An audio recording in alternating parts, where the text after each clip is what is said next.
और 13 अप्रैल that is Saturday Baisakhi की वजह से उस दिन भी ऑफ रहेगा, ठीक है। No classes would be there on these 2 days. 12 April को आपकी रेगुलर क्लासेस चलेंगे, दैट भी ओपन रहेंगे। क्लियर है? 15 अप्रैल ऑनवर्ड्स, 15 अप्रैल से आपका जो रेगुलर कोर्स रहेगा वो स्टार्ट हो जाएगा, ठीक है। टॉपिक वाइज आपका जो क्रैश कोर्स प्लान रहता है उसके अकॉर्डिंग आपके टॉपिक स्टार्ट हो जाएंगे 15 अप्रैल मंडे से, ठीक है। जिसमें आपका पर वीक 1 टॉपिक होता है इन ईच सब्जेक्ट, ठीक है। हर सब्जेक्ट में आपका एक हफ्ते में एक टॉपिक कवर किया जाएगा।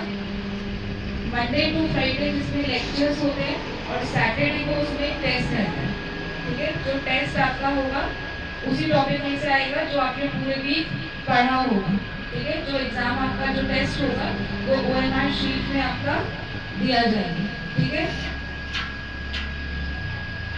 क्रैश कोर्स प्लान आप लोगों से शेयर कर दिया जाएगा ग्रुप्स के थ्रू, तो you have to go through that कि कितने आपके टॉपिक्स हैं और उस हिसाब से आपका पूरा कोर्स चलेगा, रेगुलर कोर्स चलेगा, ठीक है। डाउट क्लासेस आपकी 11 अप्रैल और 13 अप्रैल को क्योंकि ऑफ है तो कोई डाउट क्लासेस भी नहीं होंगी, ठीक है।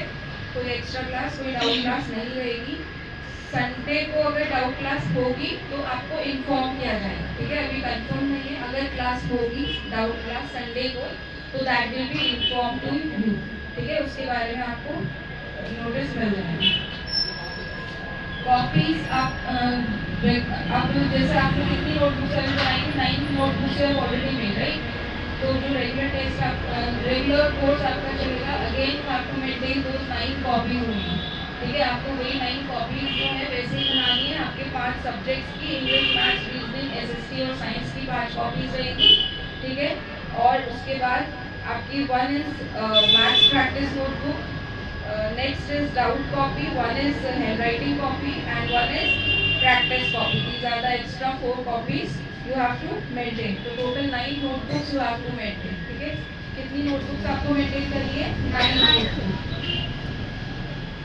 डाउट क्लासेस आपकी पूरे week means Monday to Saturday आपकी चलती है 3 to 4 PM, ठीक है। तो टाइम आप ध्यान रखिए डाउट क्लासेस का 3 to 4 PM।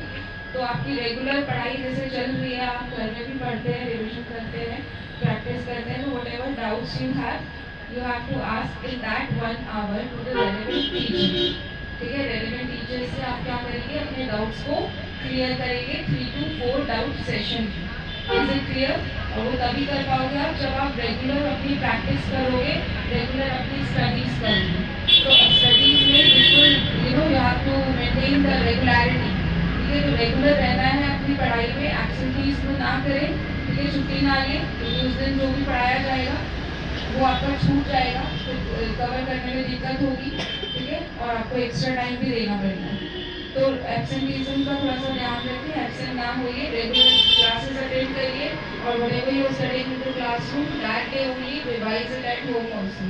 वो सेम चीज़ आप घर जाके प्रैक्टिस और रिविजन उसका ज़रूर करें, क्योंकि अपनी स्टडीज में you have to be regular.